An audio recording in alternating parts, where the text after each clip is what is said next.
Mesdames, Messieurs, merci d'être au rendez-vous de ce 22 heures. Voici les titres de cette édition. Au sommaire.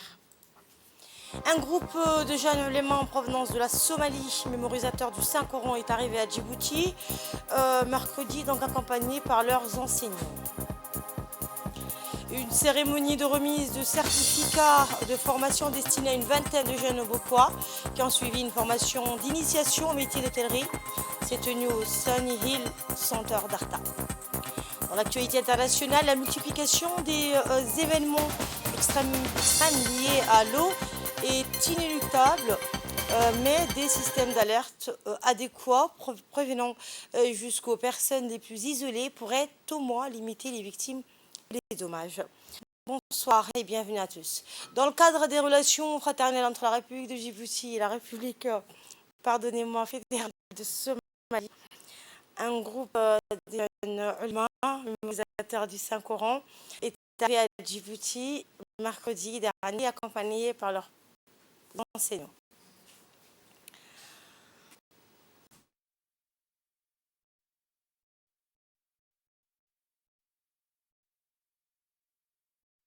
Ce groupe de ulémas, mémorisateurs du Saint-Coran, est à Djibouti pour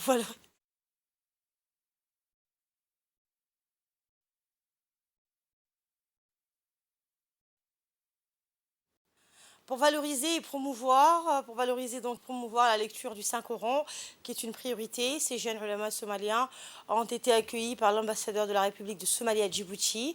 Le diplomate somalien a souhaité à ces jeunes un agréable séjour à Djibouti, rappelant que pendant le mois sacré du Ramadan, ces mémorisateurs étudieront le livre sacré, lisant à tour de rôle le Coran en 4 chapitres par jour. Il convient de noter que le mois de Ramadan est un mois donc sacré.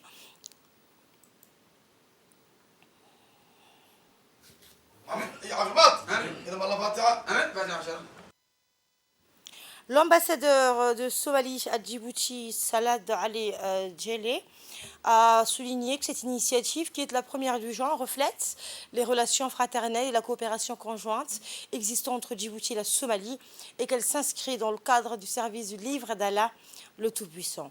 L'ambassadeur de Somalie à Djibouti a saisi cette occasion pour rendre hommage au président de la République. Valoriser et promouvoir la lecture du Saint-Coran est une priorité pour le président de la République, Ismaël Omar Guelleh, qui, dès son accession à la magistrature suprême du pays en 1999, initia l'organisation à Djibouti d'un concours régional de récitation et de mémorisation des versets du livre saint a-t-il mis en exergue. À la une également, l'équipe d'amarrage de la capitainerie du port a accosté jeudi au DMP un navire Aquarius Ace.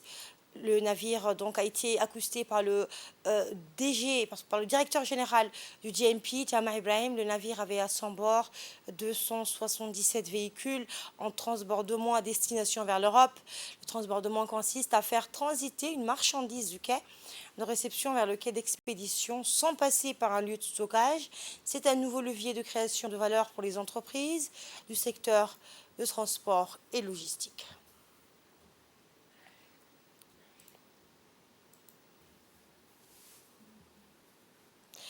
Le port de Tadjoura, un levier du développement économique de la région nord du pays, équipé d'installations modernes. Le port de Tadjoura a été développé en cohérence, une route reliant la ville de Tadjoura à la capitale Mekelle dans la région du Tigré, au nord de l'Éthiopie. Depuis la mise en service de ce cordon ombilical en novembre 2019, les activités de ce port ont considérablement augmenté. Voici un magazine de la rédaction.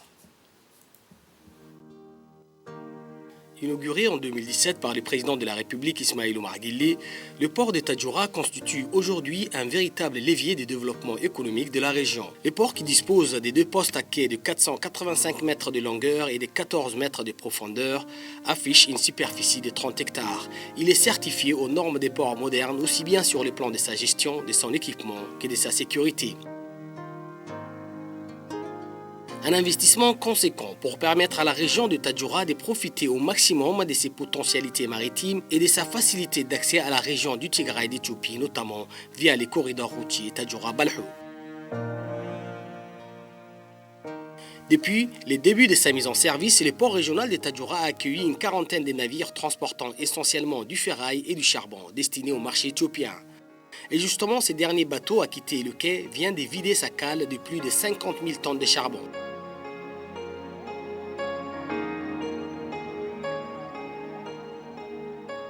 Les engins du port sont à pied d'œuvre depuis une semaine pour charger la marchandise sur les camions éthiopiens. Pour tenir le délai, pas une minute à perdre. Conducteurs d'engins et des camions transporteurs travaillent ensemble. Les équipes se relaient matin et soir parce que tout doit partir en quelques jours et surtout parce que les employés du port tiennent à leur performance pour rester compétitifs. C'est l'un des aspects sur lesquels veille Garad Ali, directeur des opérations. Il supervise les processus de chargement des équipements et toute autre cargaison. Depuis 3 ans, nous avons à peu près chargé au port de Tadjoura entre 1 200 000 et 1 500 000 tonnes qui ont passé par le port de Tadjoura. Ça, c'est le charbon. Entre 500 et 700 000 tonnes de ferraille. Le navire qui décharge le charbon reste à Tadjoura entre 4 et 6 jours. Ceci dit que notre performance par jour, c'est entre 4 500 et 6 500 par jour. Et celui des ferrailles entre 2500 et 3000 par jour. Et ça, c'est la performance au top parce que quand tu décharges vite, et tu les livres vite. Par exemple, quand nous déchargeons aux alentours de 6500 par jour, la livraison sur les camions, à peu près 125 camions par jour. Ceci dit que 5000 tonnes livrées par jour. Et ça, c'est une performance qui est au top aussi. Ce sont près de 120 camions remorqueurs qui sont chargés par jour. C'est tout un processus minutieux, une file d'attente organisée pour les camions, des opérations de contrôle, des engins de manutention qui chargent et enfin cette étape de sécurisation des marchandises. Chaque étape emploie des jeunes tajouriens. Ainsi, plus de 200 personnes sont employées directes du port et 180 autres travaillent comme main-d'œuvre journalier. Ils sont de la ville blanche mais aussi viennent des autres localités de la région. C'est le cas d'Aramis Kamil. Il s'occupe du contrôle des papiers des véhicules.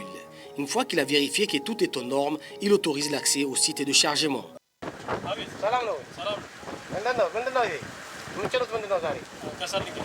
Un travail qui lui a permis de sortir du chômage. Mon travail consiste à vérifier les documents. Je m'assure que les immatriculations avant et celles du remorque sont correctes. Et surtout que les autorisations d'accès sont conformes. Enfin, je contrôle ce que le camion va transporter. Après avoir quitté mes études, j'ai fait des petits boulots comme guide, mais je trouve que ce travail est meilleur. De toute façon, il faut tout de même gagner sa vie.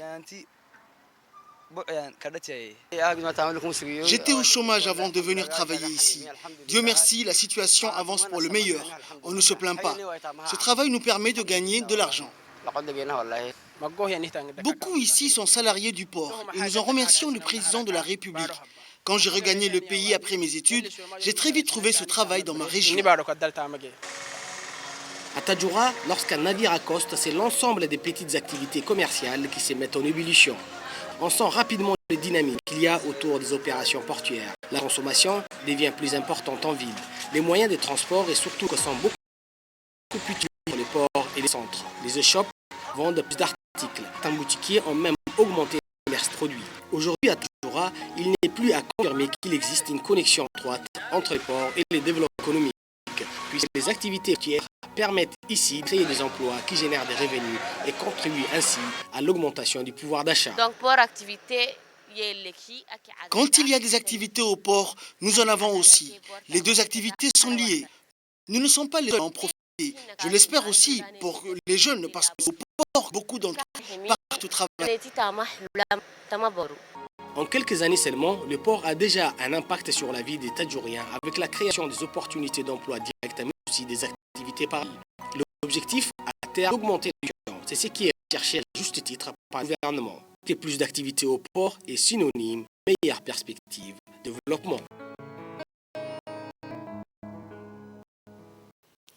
Autre information, la directrice du centre de formation des enseignants de l'enseignement fondamental, Omar Guili Ahmed, Mme Acha Farah Iltre, accompagnée de ses collaborateurs, a lancé une formation portant sur l'évaluation et la certification en partenariat avec l'Agence universitaire de la francophonie dans le cadre du programme Apprendre qui s'est déroulé du 20 au 23 mars dernier.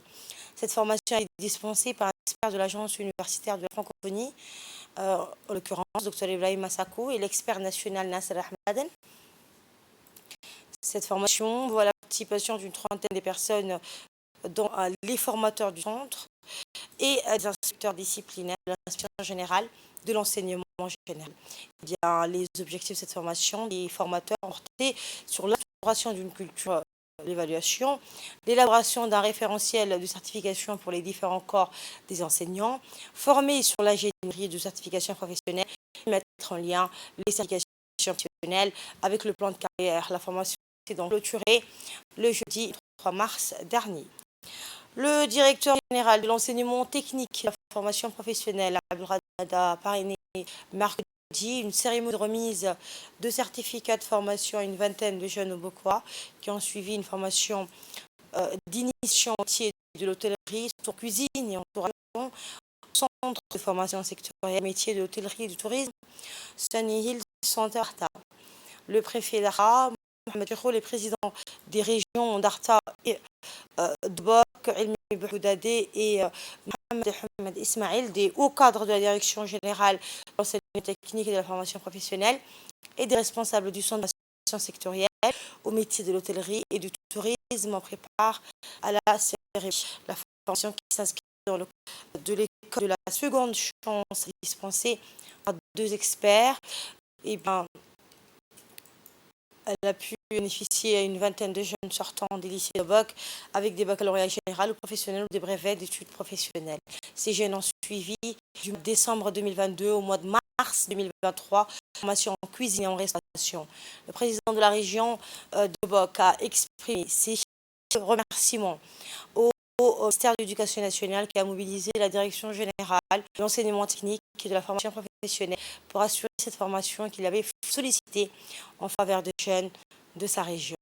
Pour rappel, la région de Boc s'attend à accueillir l'infrastructure hôtelière avec le projet touristique du Rassia à Boc, qu'il a nommément remercié le ministre de l'Éducation nationale, Mohamed Mahmoud, qui a permis la mise en place de cette formation qui s'inscrit dans le cadre de la feuille de route du président de la République dans le cadre de la formation des jeunes pour améliorer l'insertion professionnelle.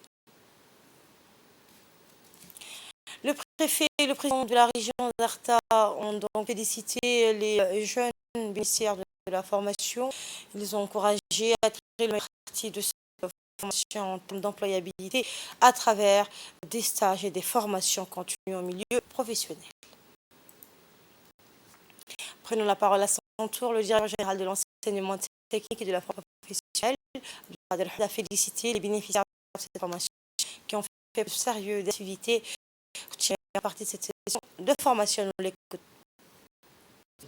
Chers formateurs, chers apprenants, c'est pour moi aujourd'hui un énorme plaisir, un énorme honneur de venir participer à cette cérémonie de remise de certificats pour de formation pour les jeunes de la région de Boc. Pour nous, cadres responsables du ministère de l'Éducation nationale, répondre à une demande qui est faite par les responsables de la région de Boc, que ce soit le président de la région, que ce soit le préfet. Pour nous, c'est un grand plaisir de répondre aux besoins en formation professionnelle des jeunes de toutes les régions, pas seulement de Boc, mais des formations à la carte. Le ministre de l'Éducation nationale, son Excellence, M. Moustapha Mohamed Mahmoud, nous a donné les directives nécessaires pour la mise en place de tous les types de formations nécessaires qui participent au développement des régions. Donc ça, c'est une première, les jeunes de Boc. Cette formation n'est pas terminée. Nous sommes également disposés, si les jeunes sont disponibles, à continuer en stage dans les hôtels sièges boutiques, mais aussi de continuer dans la région même de Boc, les établissements des lycées, que ce soit technique ou le lycée général, est disposé à vous renforcer en communication, c'est-à-dire en langue française et en langue anglaise. Donc ça, c'est une nécessité pour vous, et ce n'est pas seulement le sourire, mais également dans l'hôtellerie, la communication est très importante. La formation pratique que vous avez faite était de bonne qualité. Nous restons toujours au sud du pays, à Dikil, notamment le festival de lecture qui a réuni les élèves de 4 écoles de la région. C'est la composante 2 du projet de renforcement de la lecture financé par l'USD en partenariat avec le ministère de l'Éducation nationale. Grâce Grâce aux engagements des directeurs d'école, des associations des parents d'élèves, des enseignants, les élèves ont proposé des activités riches et avariées autour de la lecture. Eh bien, ce festival fut l'occasion de célébrer l'importance de la lecture dans la réussite scolaire et des enfants. Cet événement présidé par le coordinateur de l'alphabétisation nationale de l'UNFD, Abdoulaye Omar Ibrahim, a vu la participation du président du conseil régional, Mahad Hussein Ahmad, des responsables de la préfecture et corps de l'enseignement de base de la ville de l'unité. À l'issue de la cérémonie, des cadeaux composés de kits de maths scolaires et de cartables a été donc remis aux élèves qui ont animé l'événement. Les acquis des enfants. Et nous voyons que, bien sûr, l'UNFD, ce qu'elle veut, c'est l'implication des parents. Et si les parents sont impliqués, c'est sûr que le suivi va donner des résultats. Et dans les résultats aujourd'hui, et plus si ce suivi va encore se persévérer, se pérenniser, et ce que nous souhaitons, c'est sûr que tous les enfants de la région vont arriver à lire et vont présenter encore les plus beaux sketchs à l'échelle nationale. Donc, je voudrais aussi remercier ces parents qui sont tous impliqués. Et je viens aussi à ce qu'ils appellent aussi les parents restants pour qu'ils puissent s'impliquer dans l'éducation de leurs enfants. Donc, bravo tout le monde, bravo aux enseignants.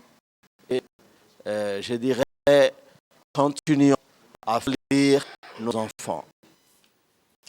La Fédération djiboutienne de taekwondo en étroite collaboration avec la Fédération mondiale de la discipline et avec le concours financier du Comité national olympique et sportif du Djibouti a organisé un séminaire de passage de grade sous la supervision du président Dojin Dan dans les disciplines des arts martiaux, notamment le taekwondo. L'organisation des tests de passage de Dan est primordiale et constitue un élément central du parcours sportif des pratiquants, et ce dans le cadre de c'est dans ce cadre donc que la Fédération djiboutienne de taekwondo, voulant ouvrir des nouvelles perspectives à des adhérents, a invité le plus cadre Koroiwon dans la région de l'Afrique de l'Est afin qu'ils puissent apprécier le niveau du taekwondo à Djibouti dans un premier temps et ensuite de mettre en place une stratégie de développement ambitieuse et réalisable pour les 5 prochaines années.